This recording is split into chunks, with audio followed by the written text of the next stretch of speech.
Hi guys, Tara here, and we're going to do a garden update. It's been a week, and so we'll take a walk around. You can see everything's starting to green up around. You can see we got the animals here to collect the weeds when I weed, and we'll go through and see what's growing in the garden. So the rhubarb's doing really well, and for sure have to start making some rhubarb crisp, that's for sure. We look down here, there's a couple things that are of interest to me. So there's this tiny little plant here. Not quite sure what it is, so keep an eye on it.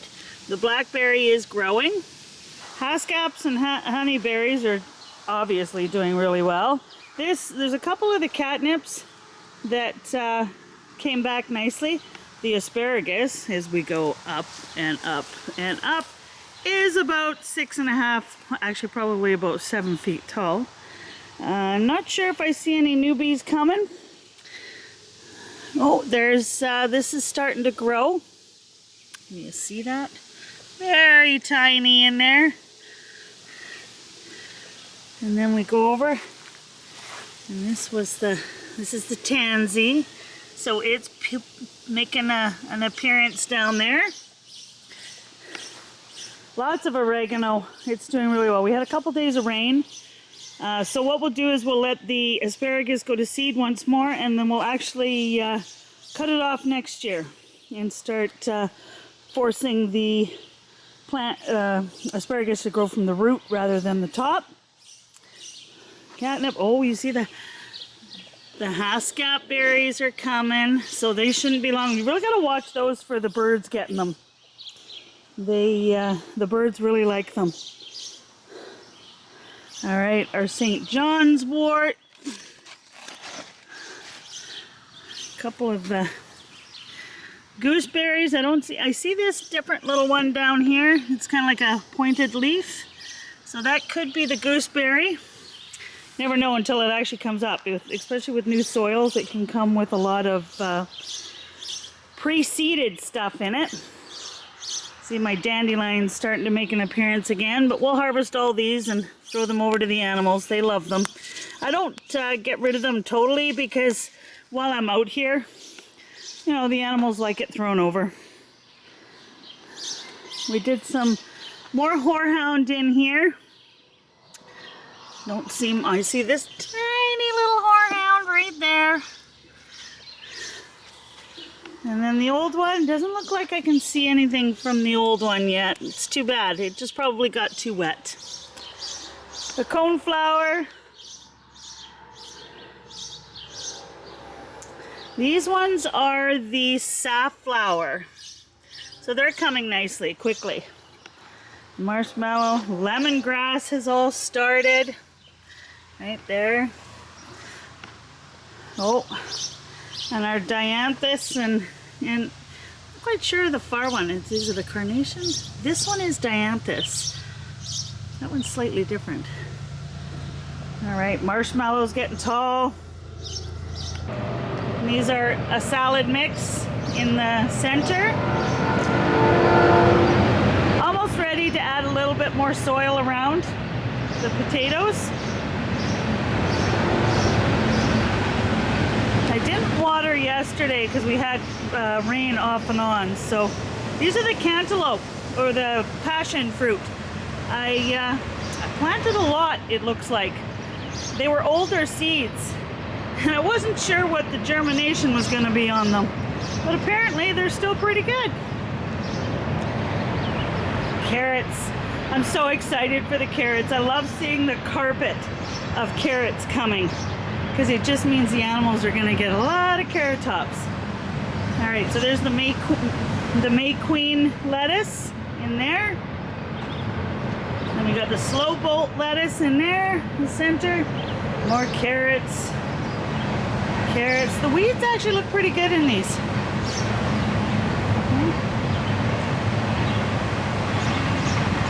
Looks pretty good.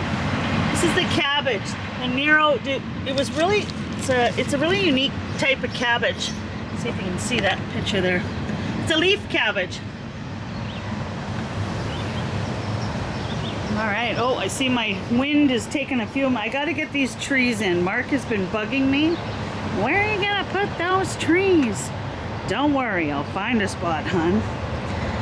The sunflower, Braden poked some sunflowers in here, so possibly there. We'll see. It's always fun to see what pops up. All right, sorry, little Mr. Birch there. Get back to where you were. All right. Now this is, these are those trees, the nuts. So nothing yet. I'm expecting it'll take a while. I actually popped over to, what do I do with my container? God, I brought it down. Oh, I did. It's way over there. Okay. Anyways, I popped over to Squirrel. I popped over to Joe's. He's the one that I was talking to and gave me the walnut and the butternut trees. I popped over to his place because he messaged me. These are the beets. And he said he had a bunch of silver maple trees. I've been calling mine a silver maple out front. And he's like, no, I don't think so. And I mean, technically, he's the tree guy. So what he did was, he got me silver maples. So he harvested them. He says I have to plant them in a week right away so that they don't dry out. And he said I should get germination in a week. So we'll see. So this is the peppers. I planted a lot. We'll see what comes up. Oh yeah, those are definitely pepper leaves coming up there. I can see that.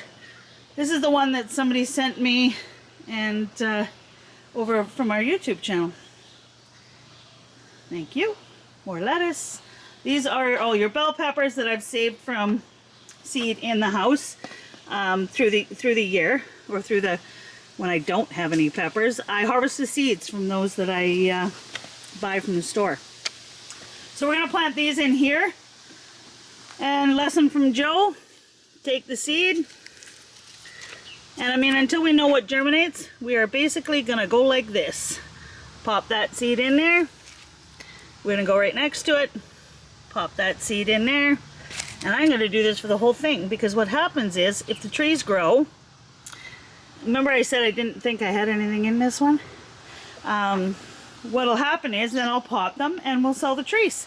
I'll utilize a few and then sell the rest to raise money for the animals, which is kind of what we do around here. All right, let's take a look at this, because I see something popping up and this gets so exciting. All right. See, I love it when they pop up. So these were all the watermelons and pumpkins. I don't see any mean in that one. Oh, see? Pop, pop. And this one, these are the watermelons. I love how the leaves of the watermelons actually look like watermelons. So that's watermelons. More watermelons. All right, and this will get exciting as we turn the corner, because things are popping up. Okay. Oh, squirrel. Have to go over here. Cuckoo melon. See that coming up there, that little leaf? So that's my cuckoo melons coming back. Nice. There you go. The cuckoo melons are on the go. All right, sorry, I turned too quick. I have to learn not to turn quick. Okay, so these are your Ukrainian cucumbers in the back, and all squashes and different squash, green squash, yellow squash. There might be a couple different zucchini, but I don't think so. I put the zucchini somewhere else. In the back, we've got more of the cucumbers. Peas, we go through so many peas. I was like, you know what? Let's just plant more peas in the back here. See a weed? Oh, see, look at that, coming up. Once they start, they just go crazy. So all the peas are coming up in the back. Oh, so exciting. I love it when they burst out of the ground like this. You're like, yay, you made it. I nurtured you and now you're here. All right, you know, Tiana put these in here and I totally forget what they were. It almost looks like radish, but I don't think I did radish this year. Anyways, we'll see. It's edible. We didn't put the label here, so I don't know if she'll remember what it is. And more peas in the back. You can never have too many peas, and I'll show you why over here. So these are more peas all along the back. Oh my, they are ever grown down there. Go, Cakes, focus, Tara, focus, focus. Okay, so this is the mullein. We're growing this, I want to really make sure I know what it is and it's contained so that I can process it and dry it. And then we got cumin. That might be a bad spot for cumin. It's going to get pretty tall. But if you look back here, see all these little holes and my peas that are like on the ground? We seem to have some mice that are living back here. And they are having a heyday with this batch of peas. So, I will have to deal with that and see what to do. Because I think they're probably in this bale. And if I move that bale, we'll probably be okay. They might move on or they might move down. So, choices, right? Okay. What do you want to do, right? This is marjoram here. Okay, and then we can start getting into cilantro and then what's this one? Coriander. Those are all growing nice. Peas and beans are doing good down here. Nice. And then this is basil. We get into basil. So I see a couple little holes where the mice have gotten in there. But for the most part, these guys are doing okay. Maybe they don't like these type of beans. But look at this. Wow. This is going to be so much fun. So what I'll do is I'll put a cage here and then it'll grow up and over and around. Look at that barrage. That really, really took off. So Zoe intermingled the different colors. All right, more basil. We are gonna have so much basil, but then we dry it. So there's different flavors. Cinnamon. This is lime, I believe. And then regular basil. These are all your pole beans, butterwax beans back here. Oh, see? Those mice had a little heyday over here too. They cut them off. Bad kids. Look at that. They cut them off at the bottom. Little toots. All right. And then we got more here. Forget what I planted in the front. Half the time it's half the joys of seeing it come up and, you know, oh, what do we got? All right, look, I see a little bit of green on that one too. Nice. We also put strawberry spinach in here. I'm not sure what that is in the corner.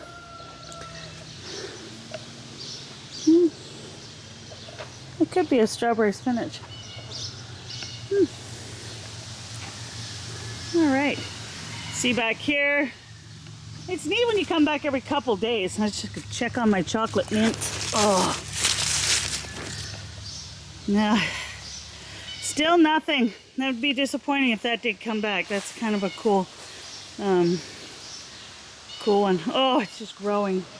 All right, tomatoes. So, as you know, we did all of them by seed this year. So, there we go. Tomatoes have started. See that? All the tomatoes. Tomatoes.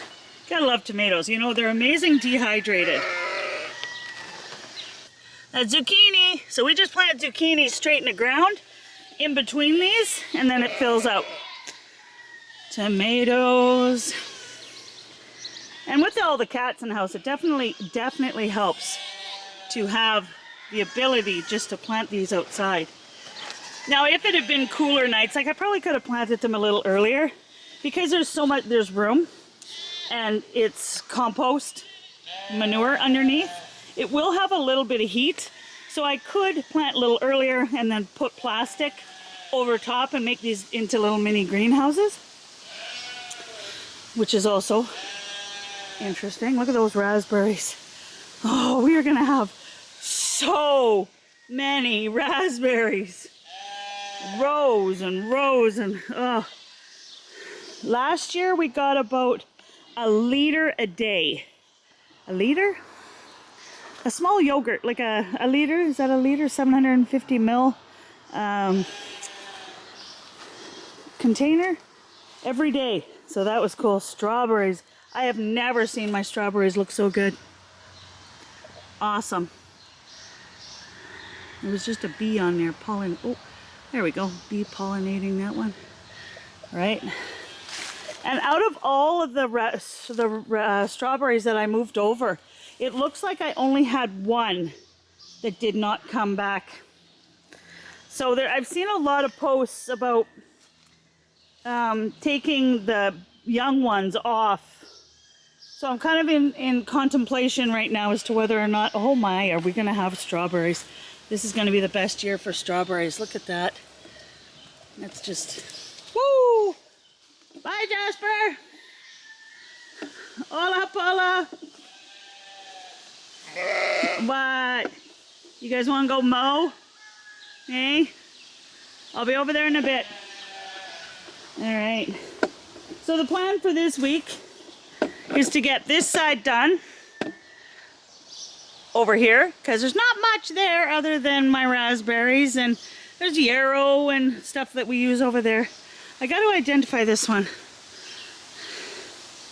Identify it and see if I can use it as an herb. That'll be my next. I'm going to take a photo so I can see it in the house. And the base, right? Because learning about these different plants that grow, realizing that they're not all weeds. Alright, so we got to fix this. Something over here with these mice. Let's figure that one out. Because they're obviously calling that home. Alright, and then I'll fill these more over here and finish that side with the beds. And that'll be kind of today's project. Once it starts to grow, the garden is like every day you come out and you're like, oh, what is that? What is that? And deciphering which weeds you want to keep and which weeds you want to harvest.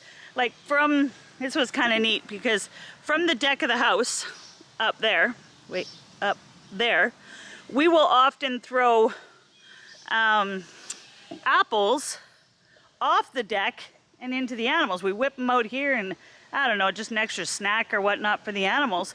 But if you look in my garden, I think I have an apple tree growing. So I might have missed a seed, which is cool.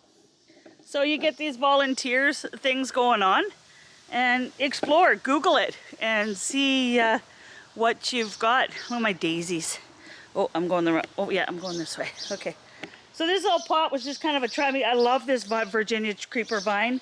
And their daisies volunteered in there this year. And a bleeding heart, or a, sorry, not bleeding heart, columbine.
There we go.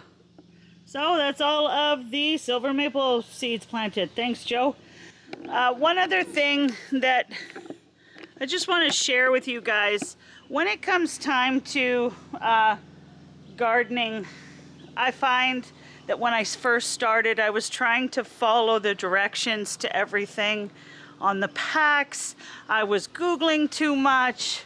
I was constantly trying to find the best way to do things. And a lot of the time I spent was research and looking it up. And what I learned a few years back was stop trying so hard. Stick it in the ground, see if it grows.